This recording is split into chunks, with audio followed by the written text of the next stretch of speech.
My name is Brenda Davies, and for 52 years I have lived a life defined by quiet contentment and the comforting rhythm of routine. My home in Willow Creek Estates, Hampshire, was more than just bricks and mortar. It was my sanctuary, a place where the gentle hum of everyday life replaced the clamor of the outside world. I had seen families come and go, children grow up and move on, but Willow Creek always remained a constant, its tree-lined streets and manicured gardens a testament to the community's shared values of peace and respect. My days, since my retirement from a long career in administrative support, were filled with the simple pleasures. Tending to my small, vibrant garden, enjoying cups of tea on my porch, and the occasional visit from my son, Liam, who was 23 now, navigating his own path in the world. Liam was a good boy, full of life and with a sharp, witty mind, and though he had moved out for university, he often came back to stay, especially when he was between jobs or just needed a bit of home cooking. His visits were a joy, injecting a youthful energy into my otherwise tranquil existence. I prided myself on being a good neighbor, always ready with a smile, a helping hand, or a freshly baked scone. I believed in community, in looking out for one another, and in the unspoken rules that kept our corner of the world so pleasant. My house, a modest but well-kept semi-detached, reflected my personality, tidy, organized, and welcoming.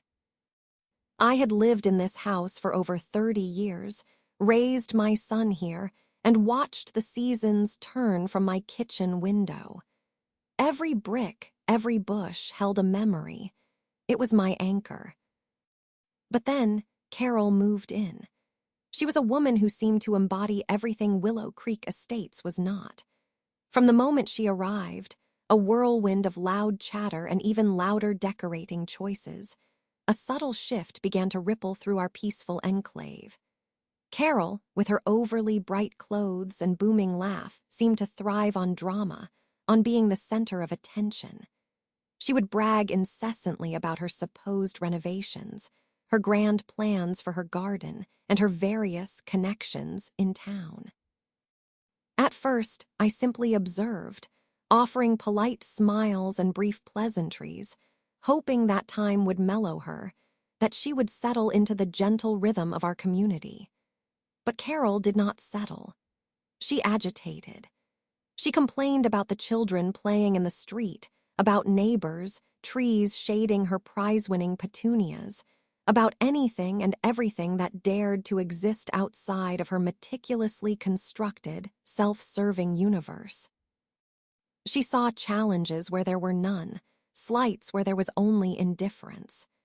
Our quiet neighborhood, once a source of comfort, slowly became a stage for Carol's never-ending performance of victimhood and entitlement. I tried to be understanding, to extend the same courtesy I would to any new neighbor, but her constant low-level irritation was like a persistent itch, impossible to ignore. Liam, when he visited, immediately picked up on the tension. "Mum," he'd say, watching Carol march purposefully across her lawn, a frown etched on her face. "She's a piece of work, isn't she?" I would sigh, nodding, already feeling the drain of her presence even when she was out of sight. The real problem began subtly, with a series of vague, pointed comments. Carol would make remarks about my collection of cars, even though we only had two, my reliable old sedan and Liam's car, which he parked in our driveway when he was visiting. Sometimes, Liam would borrow a car from a friend for a few weeks if his own was in the shop, or if he needed something more fuel-efficient for a longer trip. These were temporary arrangements, never an issue. But Carol, somehow, seemed to know.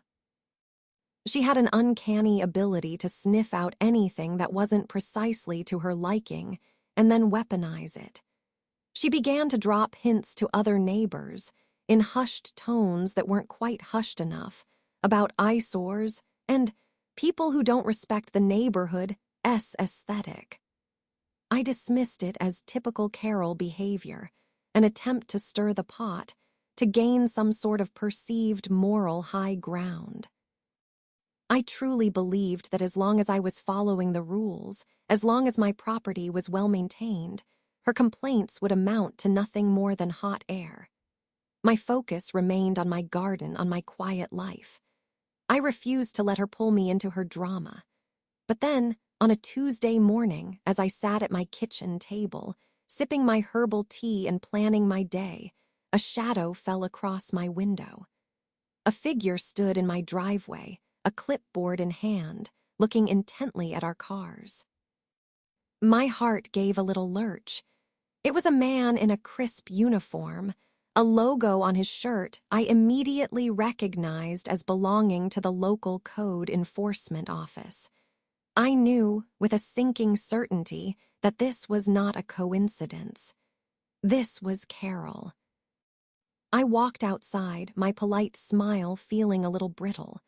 "Can I help you?" I asked, my voice calm despite the flutter in my stomach.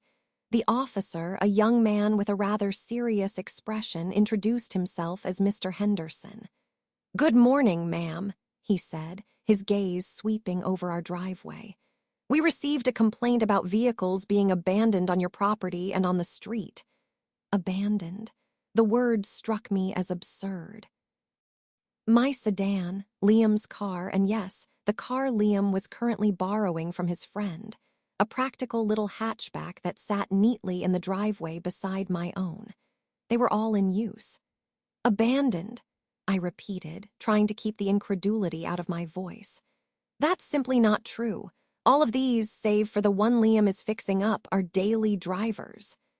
I gestured to Liam's car, which had been off the road for a few weeks awaiting a specific part, but was clearly not abandoned. It was clean, well-maintained, just not currently operational. Mr. Henderson nodded slowly, flipping through his clipboard. And then he slipped. He looked up, his eyes scanning the borrowed hatchback. "The borrowed car specifically," he said, almost as an afterthought before catching himself. My mind latched onto those two words. The borrowed car. Nobody knew that car was borrowed except for Carol.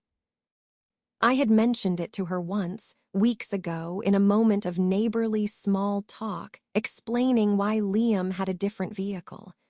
It was a throwaway comment, something I had entirely forgotten about until this moment. A cold, hard knot formed in my stomach. It was her. It had to be. This wasn't just a random complaint. This was targeted, personal, and utterly malicious. Mr. Henderson continued, detailing the supposed violations. "The complaint states multiple cars, abandoned for over 2 years, both on your property and on the street." The sheer audacity of the lie took my breath away. 2 years. It was barely 2 months since Liam had borrowed that car, and his own car was a temporary fix, not a 2-year project. And on the street. There was only ever one car parked on the street if Liam had friends over, and even then it was moved regularly. The accusations were so far removed from reality that they felt almost comical, if they weren't so infuriating. I explained patiently that all but one were daily drivers, and that the one undergoing repair would be back on the road as soon as the part arrived. Mr. Henderson listened, his expression unchanging, but I could tell he was taking it all in. Then he pointed to the borrowed car. "The registration sticker on this one appears to be expired, ma'am." My heart sank further. Liam had mentioned that the friend whose car it was had given him the new sticker, but he hadn't gotten around to putting it on yet. It was a minor oversight, easily rectified, but in the context of Carol's venomous complaint, it felt like a gaping wound she was now poking with a stick. "I'll have to come back and check on that in a few days," Mr. Henderson stated, making a note on his clipboard. After he left, I stormed inside, my calm facade crumbling. Liam, who had been in his room, heard the door slam and came out. "What was all that about, Mum?" he asked, looking concerned. I explained everything, my voice tight with frustration. Liam, true to his nature, didn't hesitate. He went straight to the borrowed car, rummaged in the glove box, and pulled out the new sticker. Within seconds, it was affixed to the license plate, gleaming in the morning sun. "Right," he said, a glint in his eye. "Problem solved."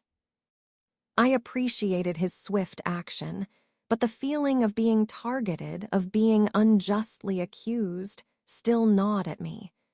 The idea that someone would actively seek to cause me trouble, to disrupt my peace, simply because they felt like it, was deeply unsettling. It was a betrayal of the neighborly trust I had always cherished. I knew I couldn't just let it go. This wasn't just about a car sticker. It was about Carol's blatant disrespect and her attempt to weaponize the very system designed to maintain order in our community. I decided to take a proactive approach. I called Mr. Henderson back later that day, explaining that the sticker was now in place and asking if there were any other steps I needed to take. He seemed a little surprised that I had acted so quickly. "Well, ma'am," he said, his tone still formal, "I appreciate you taking care of that. I will be back in 7 days to follow up. However, since the vehicle is registered to a different address and given the nature of the complaint, we do require that it is moved daily.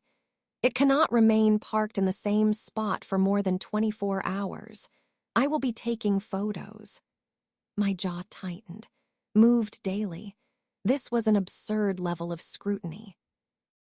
It was clearly a measure designed to make my life difficult, to validate Carol's baseless claims. But then, a mischievous thought sparked in my mind. "That won't be a problem at all, Mr. Henderson," I said, my voice sweet. "My son drives it every day. He's quite possibly among the pettiest people I have come to know." I didn't elaborate, but I could almost hear the unasked question in his silence. I knew Liam would not only move it daily, but would do so with a flourish, making sure Carol knew exactly what he was doing. The thought of Liam's mischievous grin as he executed this daily chore, just to spite her, brought a small, much-needed smile to my face. The problem hadn't gone away, but the unfairness of it had stirred something in me, a quiet determination not to be pushed around. I was Brenda Davies, and my home was my sanctuary. I wouldn't let Carol, or her baseless complaints, dismantle the peace I had built. The game, it seemed, was on. The next few days were a strange mixture of calm and simmering resentment. Every morning, promptly at 8 o'clock, Liam would emerge from the house, keys jingling. He'd start the borrowed car, let it idle for a minute, and then, with a slow, deliberate movement, he'd drive it about 20 feet forward, or sometimes 20 feet back, just enough to be in a different spot according to code enforcement rules, but not so far that it caused any inconvenience to us. He'd then park it again and come back inside, a triumphant glint in his eye. "Another day, another non-violation, Mum," he'd declare, his voice dripping with mock innocence. I would watch from the window, sometimes catching Carol's curtains twitching in her front room, her unseen eyes undoubtedly following Liam's every move. It was petty, yes, but it was our petty, and it felt like a small victory each time. It was a way of saying, without words, that her attempts to disrupt us were futile, that we would comply with the letter of the law while simultaneously mocking its spirit. But the constant feeling of being watched, of knowing Carol was scrutinizing our every move, was exhausting. It felt like living under a microscope, every mundane act imbued with a new, unwelcome significance.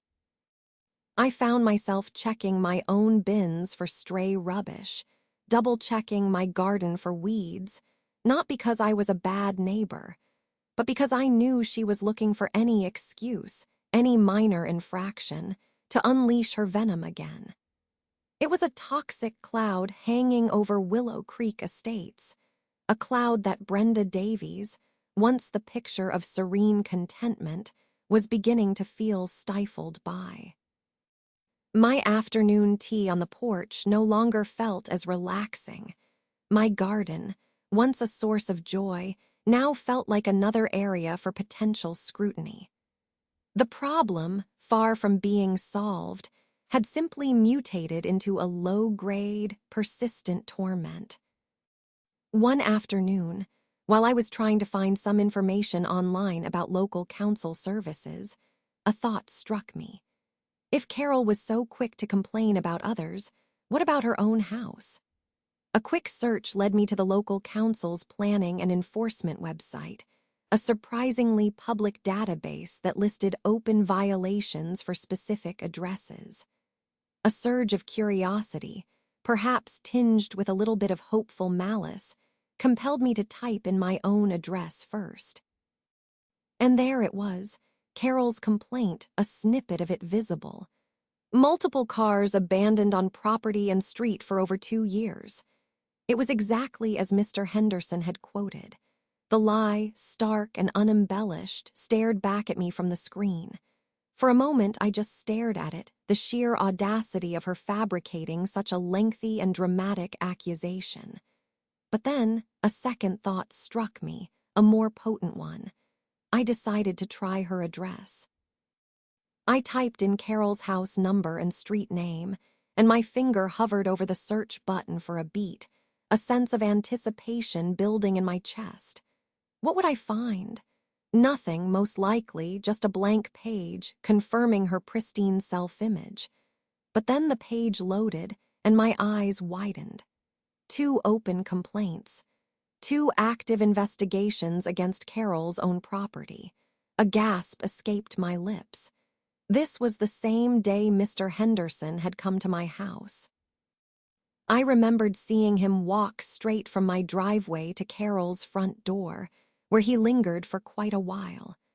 I had assumed he was giving her an update on her successful complaint against me, perhaps accepting a cup of tea and a slice of her self-congratulatory pie. But no, he must have been serving her with her own dose of reality. The irony was almost too delicious. One of the complaints was labeled something rather descriptive. Overgrown, trash-filled backyard. I almost laughed out loud. Carol, the self-proclaimed bastion of neighborhood aesthetics, had a backyard that was a literal dump. I had never seen it, of course, hidden as it was behind a tall fence, but now the pieces clicked into place. The strange smells that sometimes wafted over on particularly windy days, the occasional glimpse of what looked like overflowing bins, the general air of neglect behind her otherwise immaculate front facade. She had been so busy pointing out imaginary flaws in my property that she had completely neglected her own. The hypocrisy was astounding. The second complaint was labeled simply zoning violation. This one was more cryptic. When I clicked on it, there were no detailed comments, just the general category. But then another memory clicked into place. Carol had bragged to anyone who would listen, and even to those who wouldn't, about her extensive home renovations. New kitchen, expanded living room, a conservatory. She had gone on and on about the projects, the dust, the mess, the grand reveal. "I'm making this house my own," she'd proclaimed, eyes gleaming. Yet when I searched further, looking specifically for building permits associated with her address, I found nothing. Not one. Not in the past year, not in the past 5, not even in the past 7 years. 0 permits. It meant all her grand renovations, all the work she had boasted about, were almost certainly unpermitted. Illegal. A massive, glaring violation of building codes and zoning laws. The kind of violation that could lead to hefty fines, stop work orders, and even demands to dismantle structures. This wasn't just petty, this was serious. My initial feeling of satisfaction morphed into something more potent, a quiet fury. How dare she come after me, making up lies about abandoned cars, causing me stress and inconvenience, all while her own house was a ticking time bomb of violations. It was an insult, a blatant act of aggression, and it ignited a fire in my belly that had been dormant for too long. The problem had indeed grown larger, far beyond a simple car sticker. It was no longer just about defending my property. It was about defending my peace, my integrity, and the very spirit of community that Carol was so intent on dismantling. I had been pushed to my absolute limit. All the frustration, all the annoyance, all the feeling of being unfairly targeted crystallized into a single, overwhelming resolve. I was not going to simply weather this storm. I was going to harness it.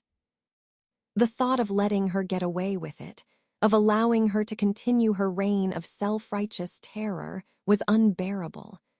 I had tried patience, I had tried politeness, I had tried compliance. And what had it got me? A target on my back and a neighbor who believed she was untouchable. Well, Brenda Davies was about to teach Carol a very important lesson about living in a glass house.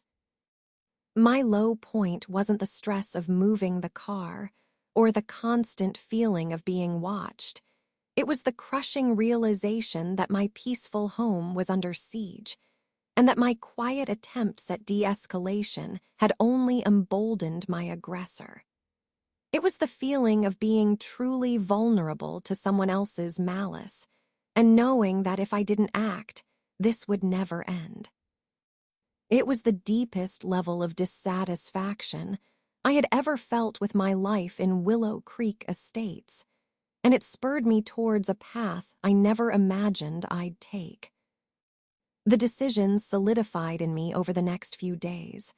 I was not a confrontational person by nature, but Carol had pushed me beyond the limits of my patience. She had declared war, and I, Brenda Davies, was ready to fight back, not with her petty tactics, but with the cold, hard truth. My strategy began to form. I would not lower myself to her level of gossip or veiled threats. I would simply arm myself with facts and ensure that the appropriate authorities were fully aware of Carol's own glaring hypocrisies. I spent hours poring over the council's website, cross-referencing zoning laws with common building practices, confirming that any significant renovation required a permit. Her boasts about an expanded kitchen and a conservatory, combined with the complete absence of permits, screamed illegal construction. The overgrown, trash-filled backyard complaint was already active, but I wondered if I could provide more fuel to that fire. My immediate focus, however, was on the zoning violation. It felt like the biggest, most impactful retaliation. I considered calling the council myself, anonymously, but then I realized that wouldn't be nearly as satisfying, nor as effective. No, Carol needed to understand that her actions had consequences, and those consequences would come directly from her own complaints. The day Mr. Henderson was due for his 7-day follow-up visit arrived. I felt a nervous tremor in my stomach, but it was overshadowed by a quiet resolve. Liam, ever the dutiful and delightfully petty son, had already moved the borrowed car for the day, parking it right across the street, in full view of Carol's front window. He had even given it a quick wash, ensuring it looked pristine. As we waited, I decided to take a small risk, a gamble that would either cement my revenge or utterly backfire. I had taken a few discreet photos of Carol's overflowing skip bin, which she usually kept tucked away behind her gate, but had, conveniently for me, left overflowing and slightly visible over the past week. I also had a printout of the permit search results, highlighting the conspicuous absence of any permits for her address. When Mr. Henderson arrived, clipboard in hand, I greeted him with a polite but firm smile. "Good morning, Mr. Henderson," I said, gesturing towards the spot where the borrowed car had been, and then to its current, perfectly legal location across the street. "As you can see, the car has been moved daily, exactly as you requested. Liam ensures it's never in the same spot for more than 24 hours. He nodded, scribbling on his clipboard. He walked over to the car, took a few photos, and then came back to me. "Thank you, Mrs. Davies," he said, his tone less formal than our last interaction. "Everything seems to be in order here." This was my moment. I took a deep breath. "Mr. Henderson," I began, my voice calm but deliberate, "I appreciate you coming out to address the complaint. It has caused some disruption, but we've done our best to comply. However," I paused, letting the implication hang in the air, "I couldn't help but notice, when looking up the complaint online, that there appear to be a few open violations at my neighbor's address." I pointed subtly towards Carol's house. "I also couldn't help but notice your visit there the other day, right after you left my property." Mr. Henderson's expression remained neutral, but I detected a flicker of surprise in his eyes. "We treat all complaints equally, Mrs. Davies," he said, his tone a little defensive. "Of course," I replied, maintaining eye contact, "and I entirely support that. It's just that when I saw the zoning violation listed for her property and recalled all her extensive boasts about her renovations, I became rather curious. So I looked up the permit history for her address." I handed him the printout, carefully folded to highlight the no permits found section for the last 7 years. "It seemed rather odd, given the scale of the work she's been doing." Mr. Henderson took the paper, his eyes scanning the document, his brow furrowed slightly.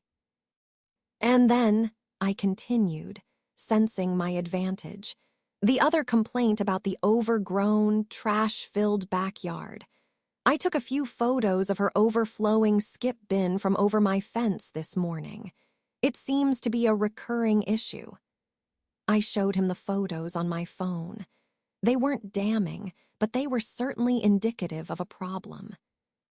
Mr. Henderson looked from the printout to the photos, then back to Carol's house.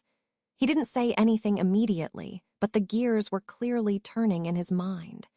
He was a man of regulations and procedures, and Carol's flagrant disregard for them was now laid bare before him, presented not with angry accusations, but with calm, factual evidence. "Thank you for this information, Mrs. Davies," he finally said, his voice clipped. "We'll be looking into this further." He turned to leave, but before he reached his vehicle, I called out, "Oh, and Mr. Henderson, you'll never guess where Liam often parks that borrowed car when he's just moving it for the day. Sometimes, if the street is empty, he finds it's just easiest to put it right in front of Carol's driveway for a few minutes while he runs inside. Just for a quick drop-off, you understand. Petty, isn't he?" A tiny, almost imperceptible smile touched the corner of Mr. Henderson's mouth. He gave a slight nod, a silent acknowledgement, and then continued on his way. My heart pounded, but it was a triumphant beat. I had planted the seeds. Now I just had to wait for them to grow. The following weeks were a slow-motion unraveling for Carol. The first sign was the arrival of official-looking vehicles, not just Mr. Henderson's, but vans with various council department logos, pulling up outside her house. There were prolonged conversations, clipboards everywhere, and an air of intense scrutiny that Carol usually reserved for others. I would watch from my window, a quiet observer, as different officials conducted their inspections. She tried to maintain her usual bravado, her loud greetings to anyone passing by, but there was a new, frantic edge to her voice, a slight tremor in her hands. The zoning violation investigation seemed to be the most impactful. I saw building inspectors, people with measuring tapes and blueprints, making repeated visits. Soon, a stop work order was slapped onto her front door, a bright yellow notice that screamed its message to the entire neighborhood. Her much-vaunted renovations ground to a halt. There were no more boasts, only hushed, angry phone calls she took on her porch, her face contorted in frustration. The sound of her drilling and hammering, which had been a constant source of low-level irritation, ceased entirely. The quiet returned, a welcome balm to my ears. Then came the consequences of the overgrown, trash-filled backyard complaint. One sunny afternoon, a small team arrived with shovels and a large skip bin. They spent hours clearing out the accumulated junk from Carol's backyard, revealing a shocking amount of debris, broken furniture, and what looked like years of neglect. The smell, for a few hours, was rather unpleasant, but the satisfaction of seeing her mess exposed, literally and figuratively, was profound. She tried to act as if it was all part of a grand spring clean, but her flustered demeanor and the speed with which she had erected a new, taller fence around her backyard told a different story. The fines, I later heard through the neighborhood grapevine, were substantial, particularly for the unpermitted renovations. Carol, who loved to flaunt her imagined wealth, was suddenly very quiet about her finances. The grand house she had envisioned, the one she had boasted about, was now a stagnant construction site, a monument to her own hubris. Her reputation in Willow Creek Estates, already shaky, plummeted. The neighbors who had quietly tolerated her now openly spoke about her hypocrisy, about the poetic justice of her situation. She became isolated, her loud greetings answered by polite but distant nods, her attempts to gossip met with closed doors. The very community she had tried to control and disrupt had turned its back on her, not with malice, but with a quiet, collective sigh of relief. My peace returned, sweeter and more profound than before. The constant feeling of being watched evaporated. I could tend my garden without anxiety, enjoy my tea on the porch without the shadow of impending drama. Liam, delighted with the outcome, continued to visit, parking his car wherever he pleased, knowing that the battle was won. He even joked about buying a different borrowed car every month just to keep Carol on her toes, but we both knew it wasn't necessary. The conflict had changed me, too. I was no longer just the quiet, contented Brenda. I had discovered a strength within myself, a willingness to stand up for what was right, to defend my home and my peace. I realized that true strength wasn't about being loud or aggressive, but about knowing your boundaries and defending them with integrity and intelligence. I had chosen a path of measured retaliation, using facts and official channels, and it had proven far more effective than any shouting match ever could have been. Willow Creek Estates slowly settled back into its familiar rhythm, its gentle hum restored. Carol was still there, of course, a quiet, resentful presence. Her house remained in a state of suspended animation, the stop work order still visible on her door, a constant reminder of her downfall. She rarely came out, and when she did, her eyes no longer held their aggressive glint. Instead, they darted nervously, avoiding eye contact, perhaps seeing imaginary code enforcement officers around every corner. One day, a few months later, as I was pruning my rose bushes, I heard a new sound coming from Carol's garden. It wasn't the sound of renovation, or even the dreaded sound of a power washer. It was the distinct, rhythmic thud of a shovel. I watched as a small, wiry man, not Carol, began to methodically dig up her overgrown backyard, removing the last remnants of her previous neglect. It wasn't a quick fix. It was slow, painstaking work. And then, a few days later, I saw her, Carol herself, in her garden. Not bragging, not shouting, but quietly, meticulously, tending to a small patch of newly planted flowers. She had a trowel in her hand, and for the first time her face held an expression I had never seen on her before. Concentration, perhaps even a hint of humility. She didn't look up, didn't notice me. She was simply focused on the soil, on the tiny buds. It was a strange sight. Perhaps, I thought, as I turned back to my own thriving roses, even a disruptor like Carol could, given enough encouragement, learn to cultivate something other than discord. And just when I thought the chapter was truly closed, a small detail caught my eye.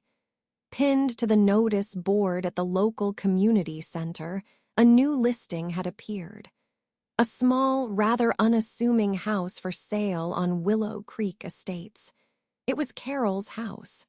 She hadn't left yet, but the seed of her departure had been planted. The consequences of her actions, it seemed, were still unfolding, just as I had intended, slowly, steadily, and with a poetic justice that tasted sweeter than any revenge I could have imagined.